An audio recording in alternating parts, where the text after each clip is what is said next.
ISO 14001 and Environmental Management Systems EMS Training Module. Welcome back! In this session, we're moving from planning to the practical aspects of running our EMS. We'll start with Clause 7, titled Support. This clause is all about ensuring we have the right foundation, the necessary resources, competent people, communication channels, and information to make our environmental management system truly effective. It's about providing the essential tools and infrastructure that allow our environmental plans to become a reality. Clause 7.1 is straightforward. Resources. It requires the organization to identify and provide all the resources needed to make the EMS work. This isn't just about money. It includes people, ensuring you have enough staff and that they are competent. It covers infrastructure, your buildings, the machinery, utilities like water and electricity, and even waste treatment facilities. Of course, financial resources are crucial. Having a dedicated budget for environmental initiatives, training, monitoring equipment, and maintenance. And finally, even natural resources themselves. Managing your access to and consumption of water, energy, and raw materials. For example, providing resources might mean allocating 5 lakh rupees in your annual budget for a new wastewater treatment plant upgrade. It could be hiring a dedicated environmental engineer or formally assigning EMS responsibilities to existing staff members. Or it might involve a physical upgrade, like installing new LED lighting across your factory to reduce energy consumption. Next is Clause 7.2, Competence. This is vital. It's about ensuring that everyone who performs tasks that can affect your environmental performance has the necessary knowledge, skills, and experience. You need to identify what competence is required for each role.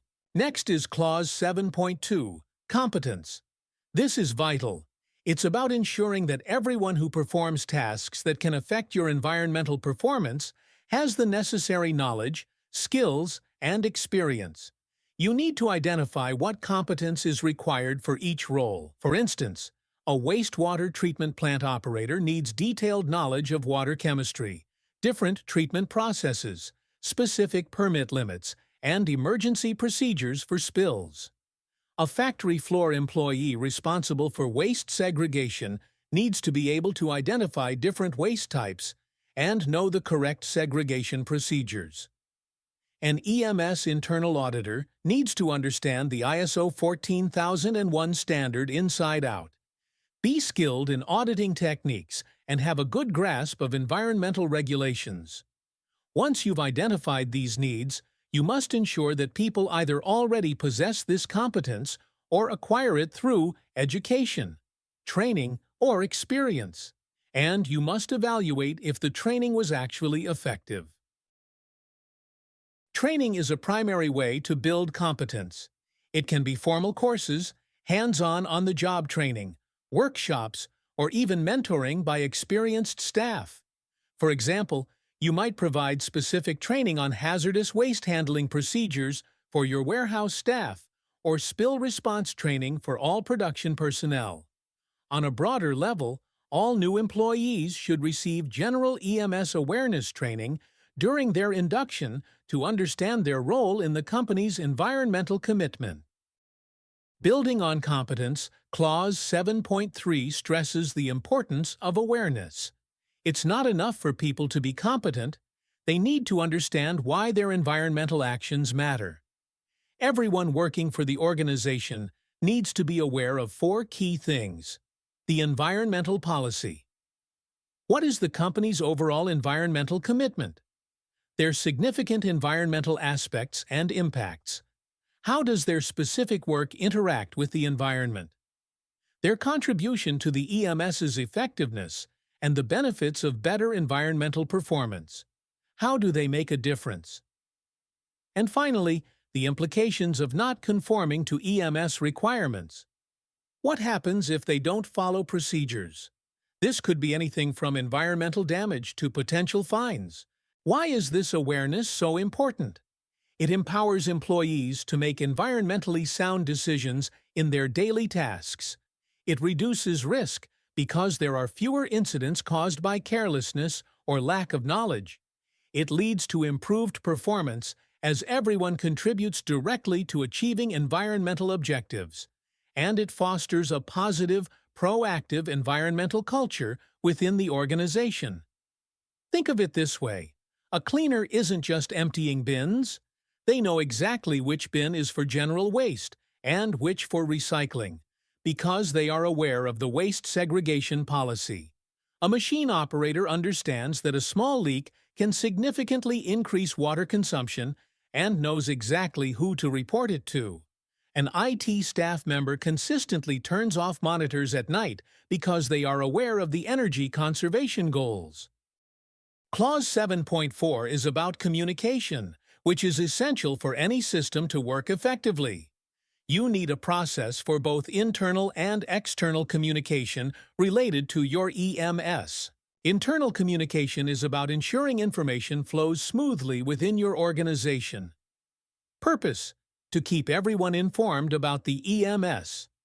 Topics: this includes the environmental policy, objectives, everyone's roles and responsibilities, significant aspects, your environmental performance data, any non-conformities, and opportunities for improvement. Methods: you can use regular team meetings, your company intranet, notice boards, emails, internal newsletters, or toolbox talks, where specific environmental topics are discussed on the shop floor. Example: imagine monthly departmental meetings where environmental performance figures are reviewed and new waste reduction initiatives are announced to all teams. External communication focuses on sharing relevant EMS information with external interested parties. Purpose: to be transparent and responsive to those outside your organization. Topics: this could include your environmental policy, information about your significant aspects, if appropriate to share publicly, your overall environmental performance, how you respond to external inquiries, and your compliance status. Methods: your company website is key. Annual sustainability reports, public meetings, press releases for major environmental achievements, and direct responses to inquiries from regulators or the local community. Example: publishing an annual sustainability report on your company website, showing your carbon footprint reduction and waste recycling rates, or promptly responding to a local community's query about noise levels during night shifts. To ensure effective communication, your organization needs a clear communication process. This process should define what information will be communicated, when to communicate it, is it daily, weekly, monthly, or as needed, to whom it will be communicated, which specific internal or external parties, how it will be communicated, via email, meeting, report, website, and who is responsible for doing the communication. For example, you might have a documented procedure that states, any significant environmental incident will be communicated internally via email to all staff within 2 hours, and externally to relevant regulators within 24 hours, as per legal requirements, by the environmental manager. This clearly defines the what, when, whom, how, and who for critical communication. Finally, for Clause 7, we have documented information. Clause 7.5. This is where all your plans, procedures, and records come together. The standard doesn't demand excessive paperwork, but it does require what's necessary to ensure your EMS is effective. This includes your policy, objectives, scope definition, operational control procedures, records of training, audit reports, and management review minutes. When creating and updating documented information, you need to ensure identification and description, clear titles, dates, and authors. Format, whether it's paper or electronic. Review and approval. a system to ensure documents are accurate and approved before use. Then comes the control of documented information. This is vital to ensure that information is available, suitable for use, protected, and used effectively. This means availability and suitability. People can access the right version of the document when and where they need it. Protection against unauthorized access, improper use, or changes. Distribution, access, retrieval, use, clear rules on who can see, find, and use what. Storage and preservation. How long is it kept, and how is it preserved? Control of changes, implementing version control so you know which is the latest approved document. Retention and disposition. How long records are kept, and how they are eventually disposed of. And finally, controlling external origin documents, like legal acts, to ensure you're working with the most current versions. For example, your waste management procedure might be a document with a unique number and revision date, approved by the EMS manager, available electronically on the intranet, and updated annually. A monthly energy consumption log would be a record, dated and signed by the facility supervisor, stored for a specific period like 5 years, and regularly used to track your performance against energy objectives. Now we move into Clause 8, Operation. This is where all the planning we did earlier in Clause 6 comes to life. This clause is all about the practical, day-to-day implementation of your EMS. It focuses on the controls and processes you need to put in place to manage your environmental aspects and impacts effectively. Think of it as the do phase of our Plan, Do, Check, Act cycle. Clause 8.1 is about operational planning and control. This is where we ensure that the processes we need to meet our EMS requirements and implement our plans from Clause 6.1 are actually established, implemented, controlled, and maintained. It often means having documented procedures for critical activities that can impact the environment. The core of this is establishing controls for significant aspects. For every significant environmental aspect we identified earlier, we need to put specific operational controls in place. These controls are designed to prevent or at least mitigate any adverse environmental impacts. We often think about these controls using a hierarchy. 1. Elimination. Can we simply remove the activity or the aspect entirely? For example, stopping the use of a highly toxic chemical. Second, substitution. If we can't eliminate, can we replace it with a less impactful alternative, like switching from solvent-based paints to water-based paints? 3-point engineering controls. These are physical changes to equipment or processes. Installing a filter on an exhaust stack to reduce air emissions or soundproofing a noisy machine. 4. Administrative controls. These are your procedures, work instructions, or permits. A no-waste policy, a detailed standard operating procedure, SOP, for handling hazardous materials, or regular equipment maintenance schedules. 5. Personal protective equipment, PPE. While primarily for safety, sometimes it has an indirect environmental benefit, like using gloves for chemical handling to prevent skin exposure and potential spills. Let's illustrate with examples. For the significant aspect of air emissions from a paint spray booth, controls would include installing a regenerative thermal oxidizer, RTO, to burn off volatile organic compounds, VOCs. That's an engineering control. You'd also develop a procedure for cleaning spray guns that minimizes solvent use, an administrative control. And ideally, you'd use low VOC paints. That's substitution. For hazardous waste from an R&D lab, controls could be implementing strict segregation and labeling procedures. An administrative control, using smaller quantities of hazardous chemicals in experiments. That's a form of elimination or reduction. And contracting with a licensed hazardous waste disposal company. Also, an administrative control to ensure proper disposal. We discussed the life cycle perspective when identifying environmental aspects earlier, and it reappears here in Clause 8.1. When you're planning your operational controls, you must again consider the environmental impacts throughout your products or services' entire life cycle. It's about looking beyond just what happens within your factory gates. This means considering environmental requirements for design and development. Can you design products that are easier to recycle or more energy efficient during use? This is often called eco-design. Procurement. What are your environmental criteria when selecting suppliers? Are you choosing suppliers with environmental certifications or who provide low-impact materials? Delivery, provision of products and services.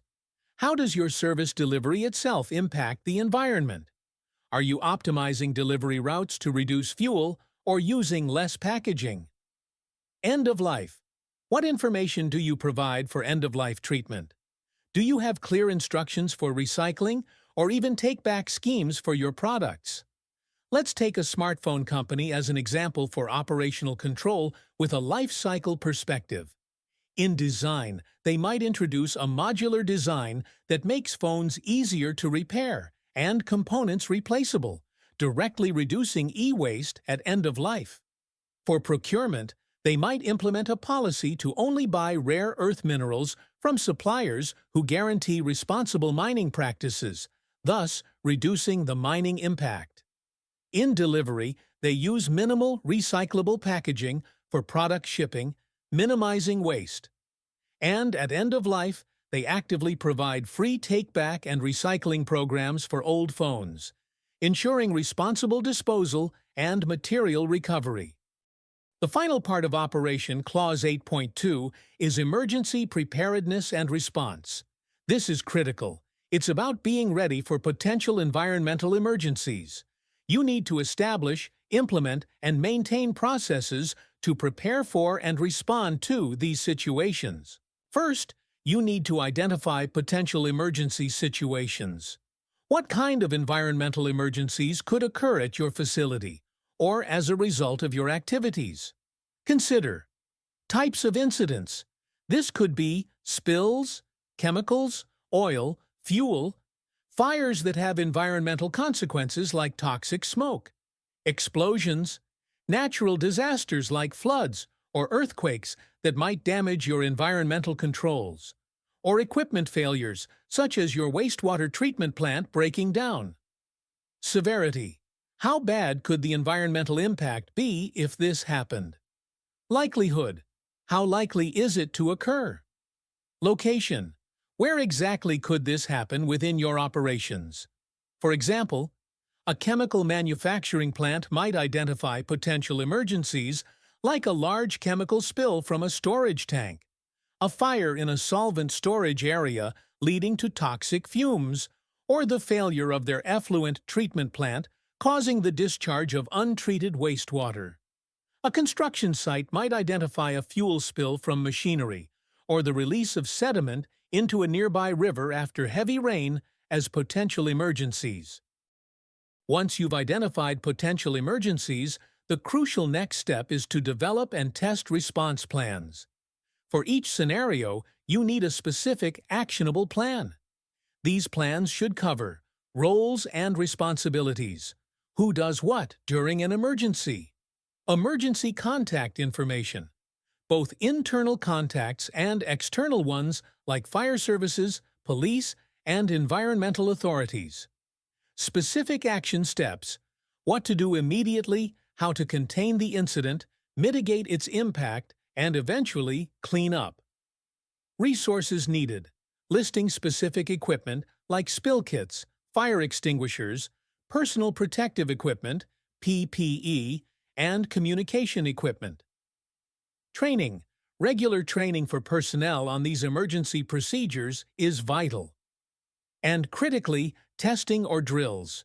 You can't just have a plan, you need to practice it. This means conducting mock drills, tabletop exercises, and regularly reviewing their effectiveness. updating them based on lessons learned.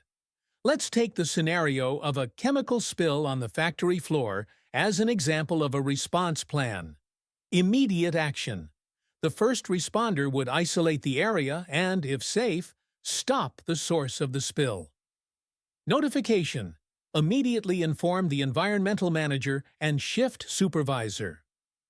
Response team. A trained spill response team would deploy spill kits containing the spill using absorbents. External notification. The environmental manager would notify the local environmental authority if the spill volume exceeds the reportable quantity. Cleanup. Contaminated materials would then be handled and disposed of following hazardous waste disposal procedures. Review. After the incident, a full investigation would be conducted, and the plan's effectiveness would be reviewed and updated. Testing. This plan would be tested through annual mock spill drills, and emergency contact lists would be reviewed monthly to ensure they are current.